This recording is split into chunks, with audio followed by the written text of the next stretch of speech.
Call of Duty games often get leaked, normally way before the game is released thanks to either insider information or just the sheer amount of people working on the franchise at any one time. Most of those leaks turn out to be real, ending up being games that come out later in the year. One game though never actually came to fruition: Call of Duty Vietnam. Led by Sledgehammer Games, this entry was set to take place in the Vietnam War over the course of the 1960s and 1970s.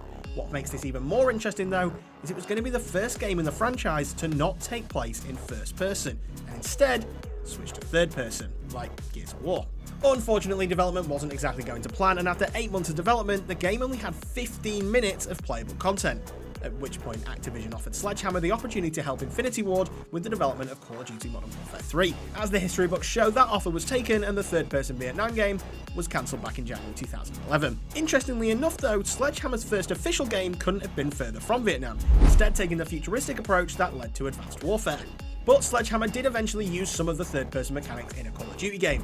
If you remember, Call of Duty World War II had a rather weird lobby system, taking a similar approach to that of Destiny with a hub world you could explore with other players. This hub section was only explorable in third person and allowed you to emote and interact with other players. While all the shooting still takes place in first person, this was still an interesting glimpse into what could have been with Vietnam. As for the story, it's still unclear whether any of it got reused or it's still on the shelf. Black Ops Cold War did tackle some elements of Vietnam, so maybe a few things carried over from the cancelled game. Either way, Sledgehammer was never asked to revisit the game even all these years later.